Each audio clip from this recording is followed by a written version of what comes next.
Welcome to AI for Everyone, the podcast that demystifies artificial intelligence and makes it useful for everyone, especially teachers, students, employees, small business owners, and lifelong learners.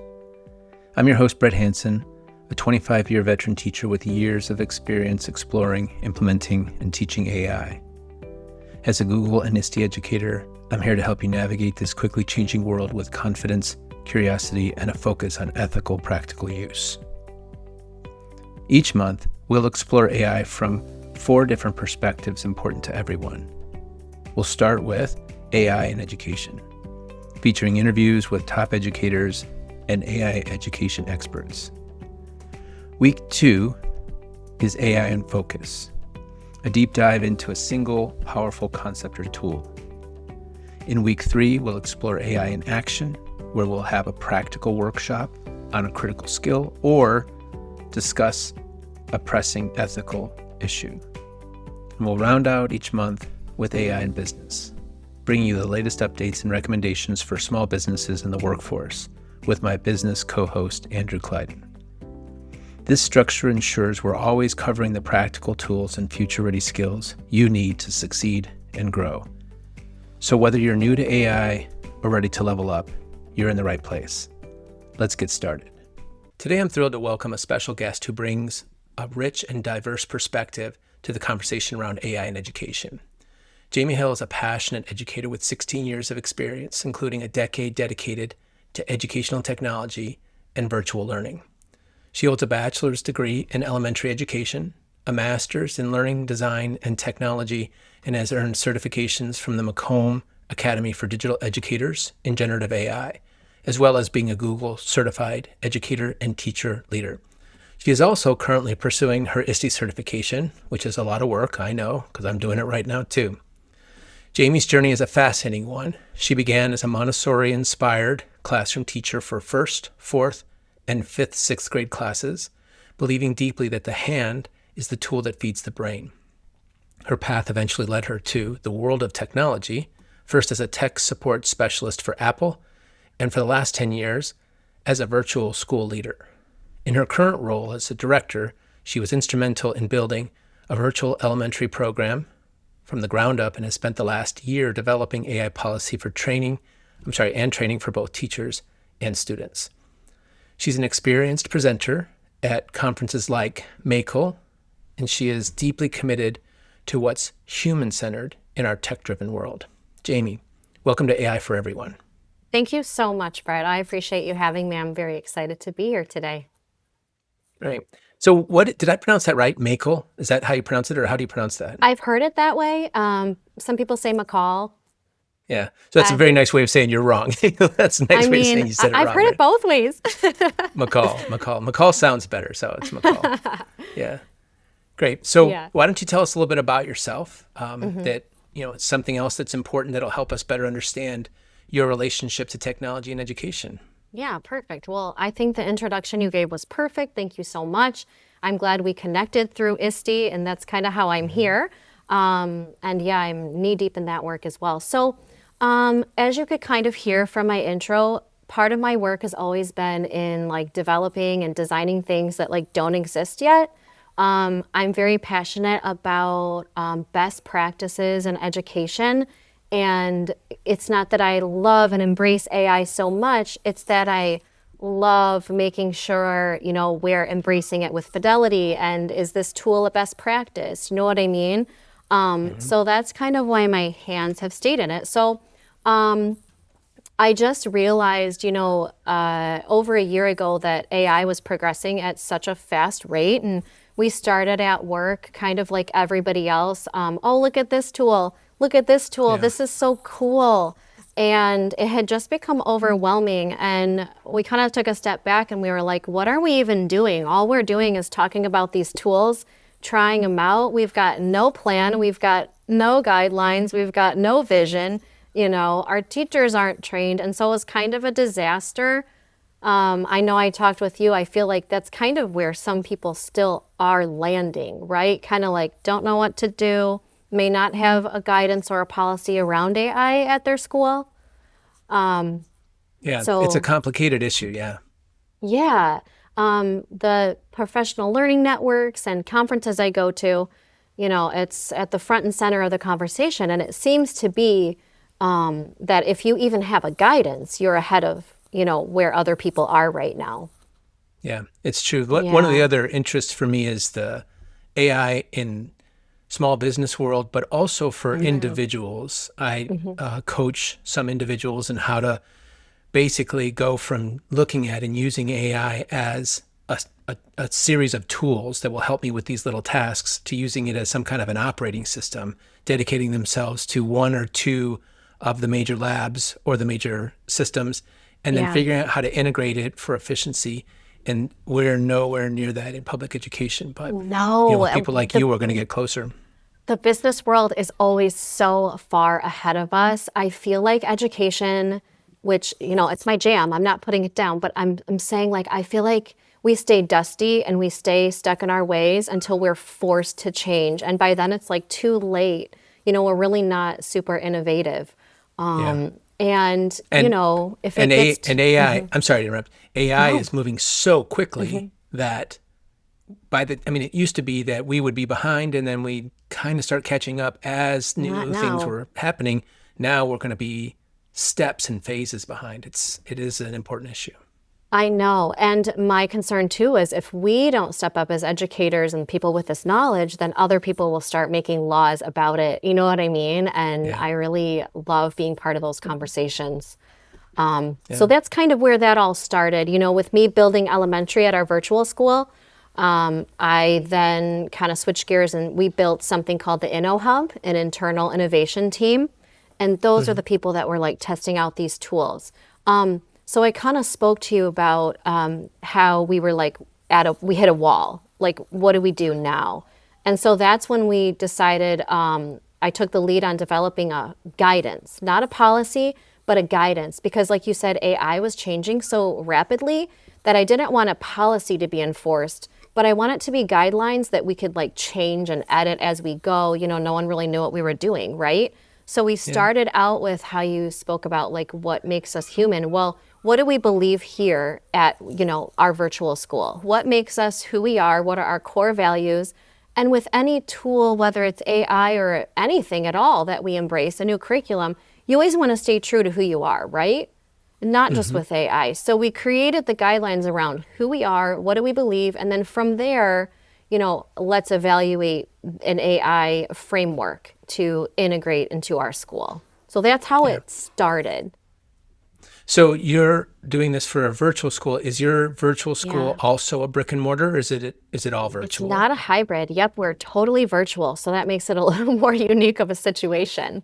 Well, and in many ways easier with technology because it has to happen. You have to use technology. Exactly. And I would also argue you're not in person. So, with all the AI tools, or cheating is a problem as it was before AI when you're in online school, right? Who knows what they're doing?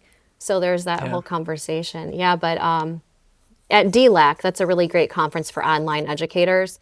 We were able to really connect and talk about that as far as it goes. There are other people out there in online schools where they are fully virtual, and they are trying to navigate the AI waters like us. So that's always great to connect there too. Yeah. I'm putting together a proposal for the next DLAC conference in Atlanta. I know they take a lot of proposals, so it's not a big deal, but I would like to do that. It is a big deal. And I will come to your session. All right, great. So are you at liberty to tell us the name of your school? I'm not sure. Yeah, so then don't. Yeah, better safe than sorry. Yeah, they might not want to know. I can ask, and we can always, Yeah, we can add it to the show notes in case. But the thing is, people are sleuths, and I'm one of them. You'll probably find it anyway, right? Yeah. Well, I'm not going to share it if you don't want to share it. No worries. Yeah. Okay. So, what was your first aha moment personally with AI? That first moment when you realized, wow. I mean, most of us have a wow moment if we're pursuing using and teaching AI. What was your first aha or wow moment? So, not talking about work related, but myself, I remember just dabbling with ChatGPT. And have you heard of Ethan Mollick? Yeah, I follow his his Substack, yeah. Yeah, I do too. And we did a book study on his book, which is amazing. But anyway, he talks about spend like 5 hours in something, in a tool, like yourself, you know? And I feel like that's what I did with ChatGPT. And I was like, this is crazy. Like, I'm a tech nerd and I've never seen anything like this. Like, what is going to come of this? And I feel like very slowly I realized like this is different than just Googling something.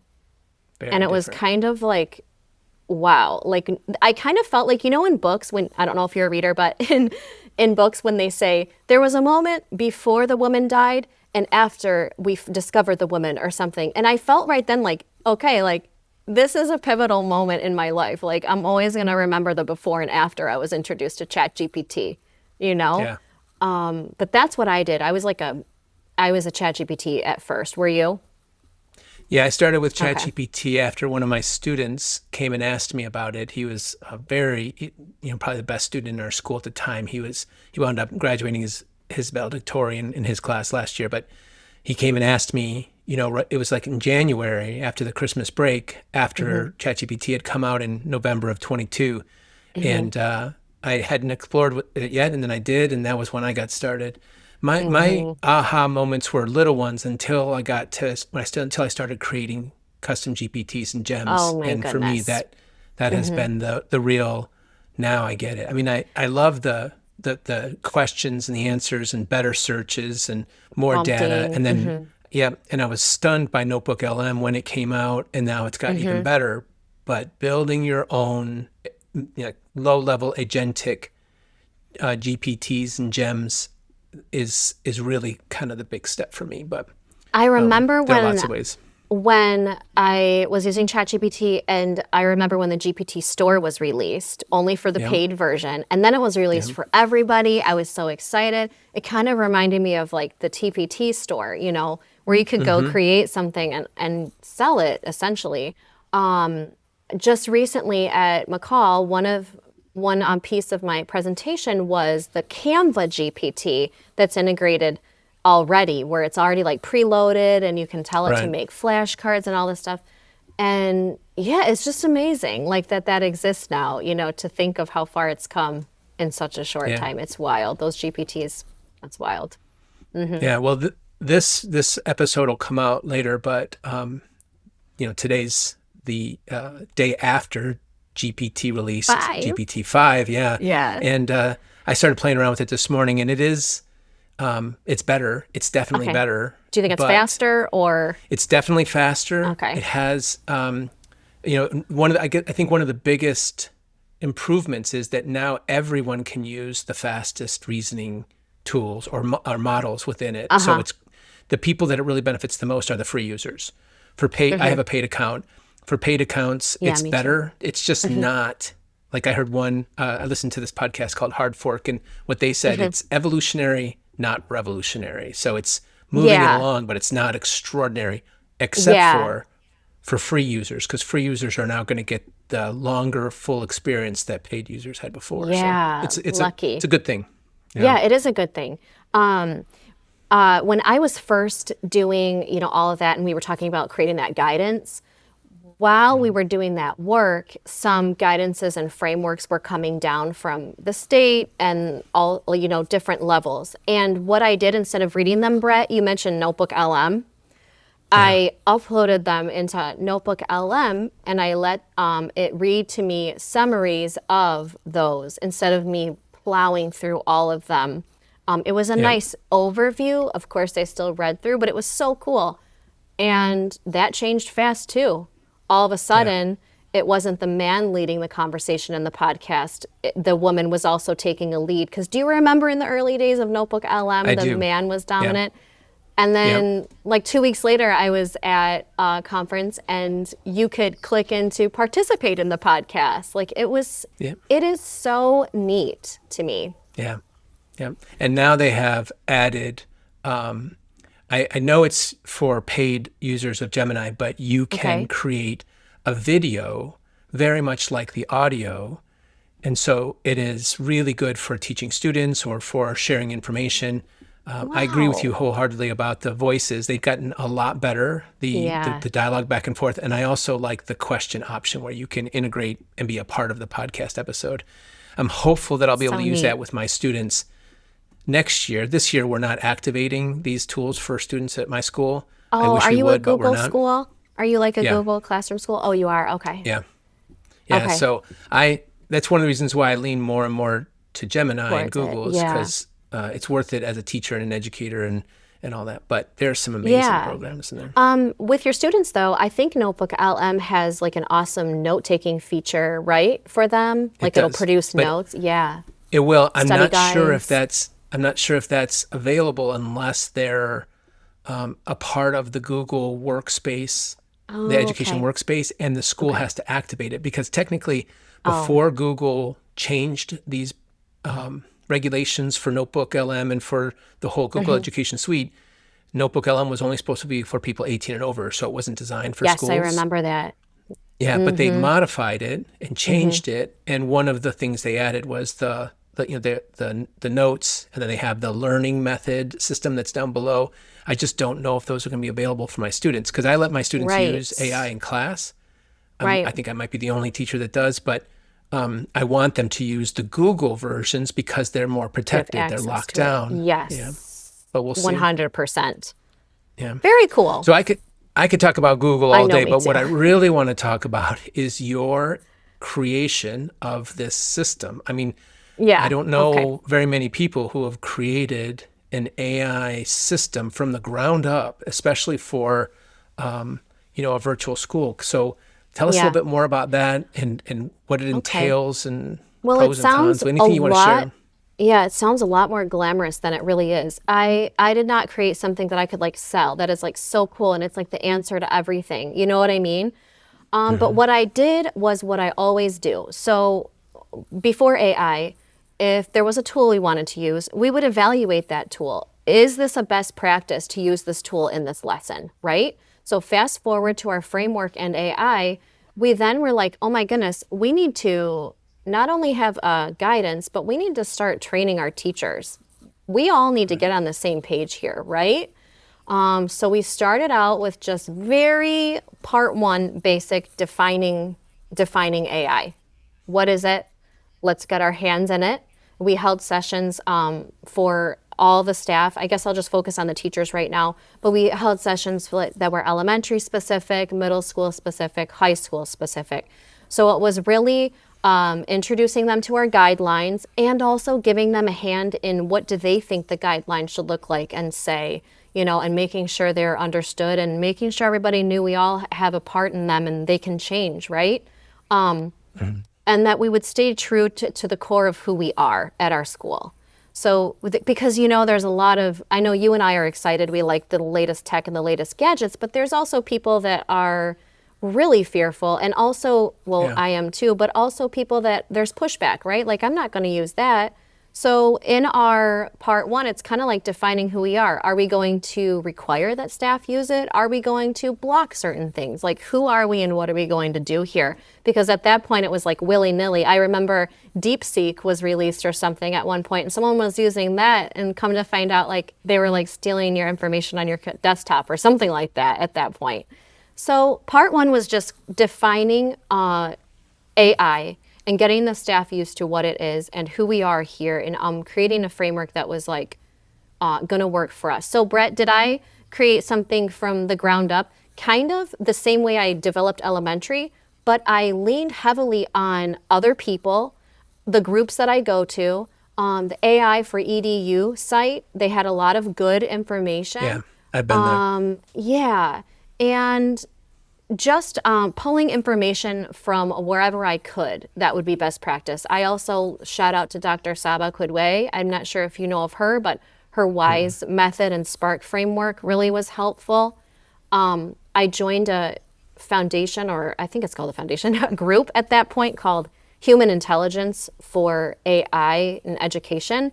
And they really aligned with my beliefs of always start with the human aspect of things and move from there. What makes us human? And as teachers and as students, and what are those skills that are going to take us into the next, century in the workforce, right? What are those skills? It's no longer the 5-paragraph essay, right? It's how well do you prompt, and right, like you're a very innovative educator, and it sounds like you're not using like the red, yellow, and green stoplight system for AI. You're fully embracing and teaching them how to learn along with it, right? As much as I'm allowed, yeah. Yeah, As much as I can, yeah. Yeah. So, I mean, nothing's perfect. So that was part one, just defining. And then part two, we were like, okay, now that we all know what it is, we need to be able to evaluate these tools, like I talked about. So just like we evaluated things prior to AI, let's evaluate AI in the same way. Does this enhance, engage, and extend the learning? And if not, we're not going to use it, right?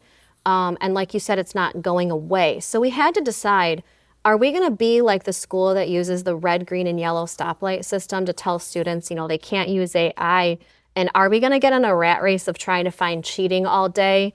And just really letting the staff know, like, cheating existed before AI. What did you do then, right? So how are we going to combat that? And not so much punitive, but learning with the student, like why did they cheat? Maybe it was a really bad lesson.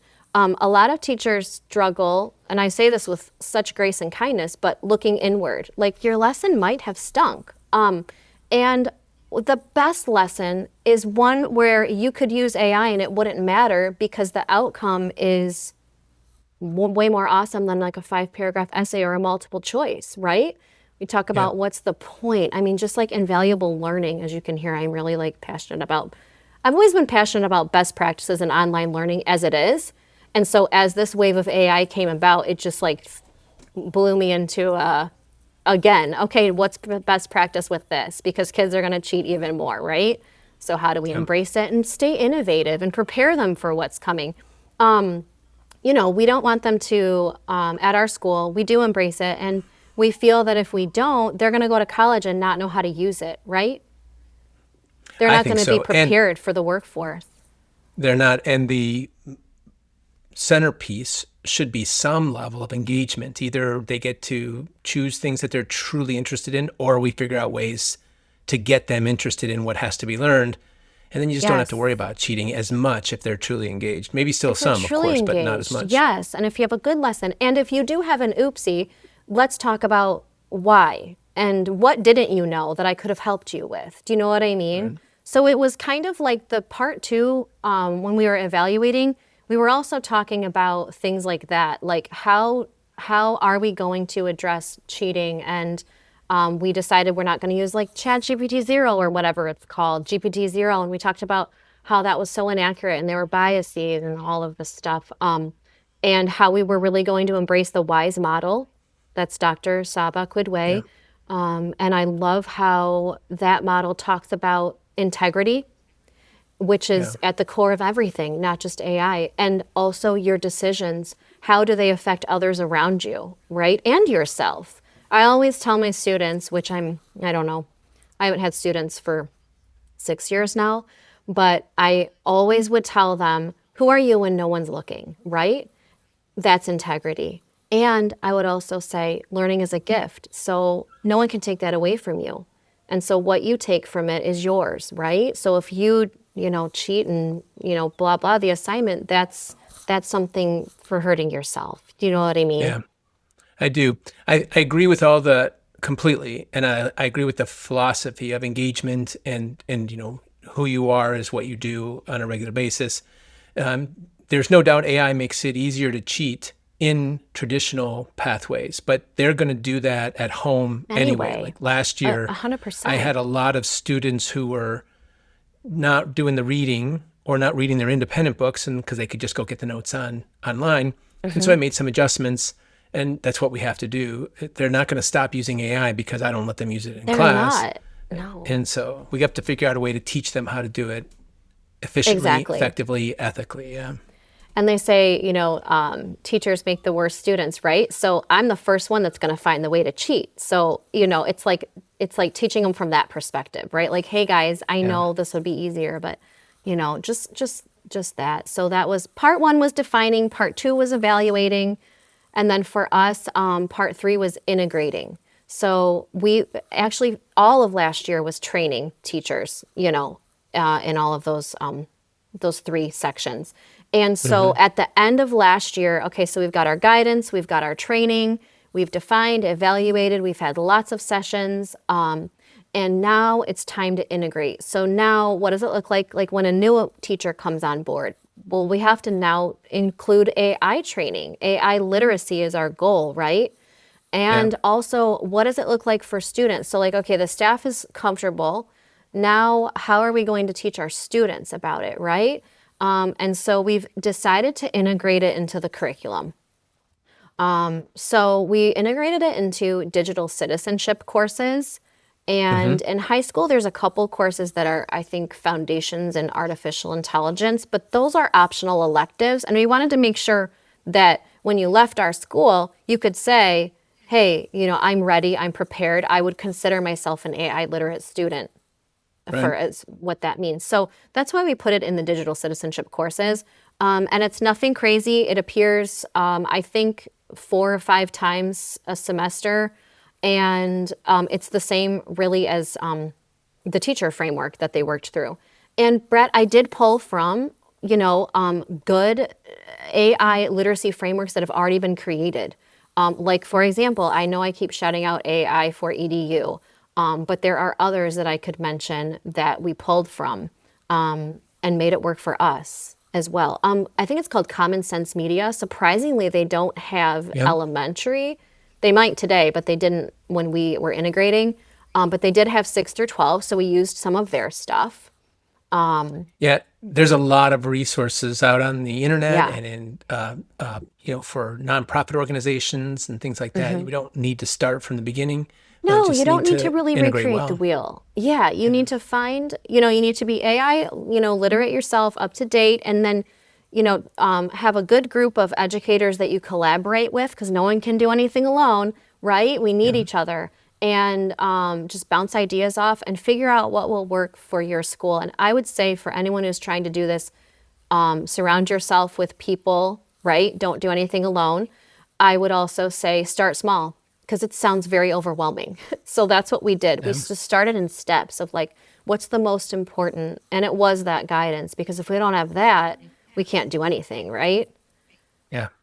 Yeah. And that offers support for educators that want to use it. Because if you have a plan and a system and policy, then they're not alone. I mean, they're not going to end up being the only person using it, and they can move forward at a pace that works for them.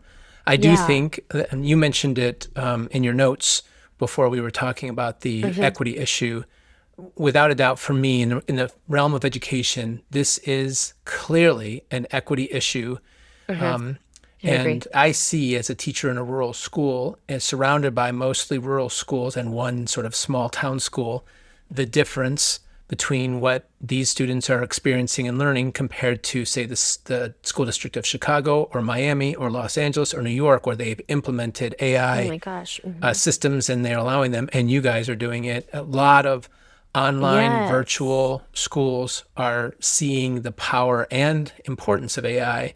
Not just for the students, but also just efficiency, saving schools money. There are just so many things. It is going to be, if not one of the most important technologies for the rest of our lives, and we really can't ignore it. So good job. No, you're so right with the inequities as well. Where my own, I almost called my kids students. Where my own kids go, they don't have anything. My teacher friends are like, what are you talking about? We don't do that. We're not doing any of that. So nothing exists for them.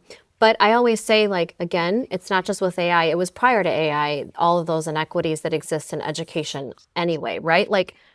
Even having access to the internet in online school. Some kids, they have, even though we provide it, their internet might not be as stable based on where they live, if it's more rural, so all of that stuff, I'm sure every educator cares deeply about, Sure.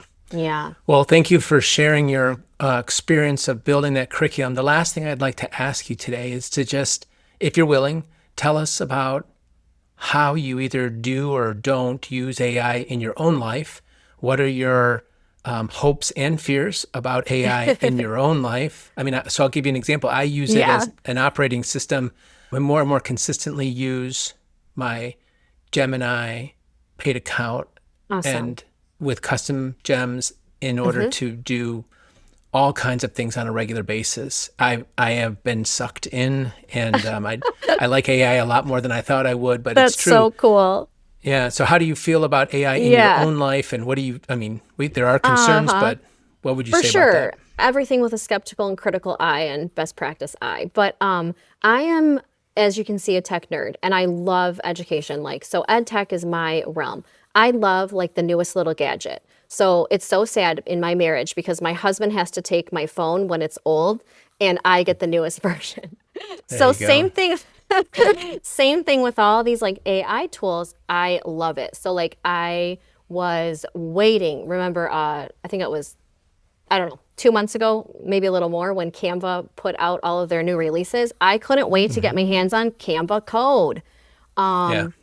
Oh, so I love Canva. I love within Canva the AI, what's it called, suite. I like to use Canva code specifically because you can create literally anything your mind. I mean, I just helped a teacher create flashcards. Like it's almost like a Quizlet. It took Yeah. 15 minutes for her final exam.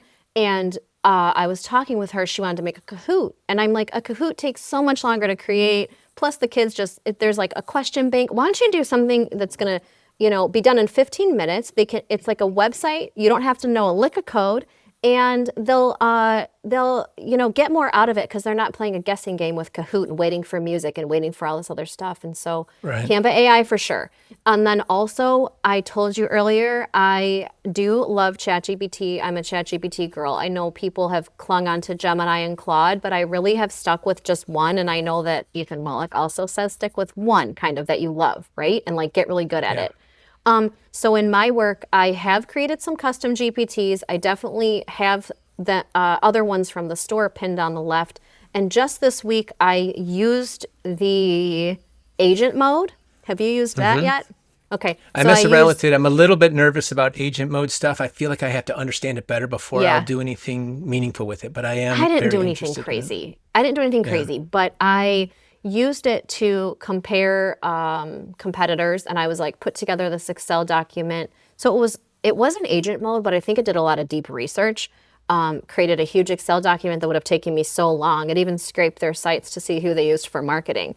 But Right. so what I do, Brett, is a lot like you in my personal life with AI. As a human, we're the creative people. We're the ones with the ideas. AI is not. We're thinking, what tools, what do I need to get this done, right? And because AI is just going to push back, whatever information. It's just fed information that it spits out. I mean, not the agent mode, but so I really start there with what do I need to create and do, and I use it to elevate my work, just like you do. I Yeah. feel like I used to work a lot slower. I feel like it's really upped my creativity, for sure. I feel like it's like my Yeah. little assistant. Yeah, I view it that way to a certain extent. For me, I'm extremely creative and have a lot of ideas, but I'm not the most organized person. I don't strive for perfection. So for me, AI has basically, I view it as now I'm like three different creative people and You've So cloned AI has yourself kind of twice. cloned in some ways, not because there's so much more happening, but because I can get more done. I mean, I'll leave Oh my things gosh, running in one yes. window and then be working in another on something else. But then also, even in some ways more importantly, I'm like 6, 8, 10 times as many workers because I just can't get that much done. And I also can't stay 100%. focused on things that long. So for me, You it's like to been, switch it up. I switch a lot. I'm Yeah, ADD, something or yeah, another. And so I yes. like it when I can go over here and go over I am here and go too. over here. And the problem with that is it gets confusing. But Yeah. I have a custom gem as an assistant and I just tell it things. I just click the voice mode and I just tell it stuff and it organizes it and it reminds me things. It's amazing. I So love that you're using it to better, yourself and your work. That's so cool. yeah, It yeah, complements that's you. what we're working on. Yeah, Yeah, yeah. well, I'll be for anybody listening, I'll be sharing more of this in some of the podcast episodes that aren't with a guest, just individual ones featuring it, and in other ways. So I'll share more about that later. But Yeah. Jamey, thank you so much for Exciting. giving up your valuable time and talking with me about integrating AI into an actual school system, which there aren't a whole lot of people who have done it yet. And I just appreciate you joining us and sharing your expertise. Yeah, thank you so much for having me. It's been great. Yeah, my pleasure. Thanks for spending time with me today on AI for Everyone. I hope this episode gave you something useful to think about and something new to try. If you enjoyed it, please tell your peers and subscribe so you never miss an episode. You're also invited to join the Hanson Education Services newsletter, where I share bonus tools, practical teaching ideas, and curated updates to help you stay ahead in a world shaped by AI. To learn more, find all the resources mentioned today, and connect with me directly, visit hansoneducationservices.com. That's where you'll find everything you need to keep growing your AI confidence. Thanks again, and remember, the most important 21st century skill is to always keep learning how to learn.